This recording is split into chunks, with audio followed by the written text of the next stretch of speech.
So for today's video, papakita ko lang sa inyo kung effective ba talaga tong Boss Back to Black. Nabili ko sa Shopee. So ano siya, ang gamit niya is para mapanatiling itim yung dapat na itim. Teka lang. Ayan, kung tignan nyo. Dati ganito kulay niya, no? Faded na. Siyempre sa tagal na, mag-aapat na taon na tong motor eh. Ganito na yung kulay niya. Tapos yung nilagyan ko na itong black, back to black na to, ayan, naging ganyan na. So titignan ko pa mamaya. Eto, titirahin ko din yan. Ayan. So sige, punasan ko muna. So yun nga guys, dito na, ito na yung resulta, oh. Ang kintab niya.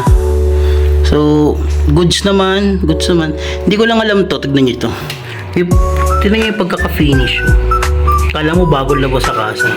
Okay din kasi mo, hindi siya mat na mat talaga siya. Hindi ko makapit sa balat yung kanyang yan, dito. Siya nga pala, nilagyan ko rin to. Nilagyan ko rin yung, kasi ito nagpuputi-puti na eh. So nilagyan ko rin siya. Maganda rin pala siya sa mga basta itim. So tinry ko siya dito sa pairings. Tinry ko tong lagyan, kaso hindi nang itim eh. Tapos tinry ko ding lagyan ito, itong top box ko.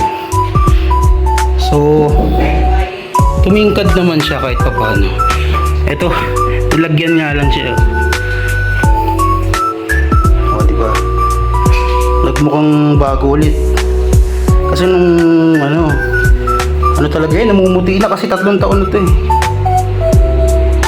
Naging gwapo ulit si Marvel.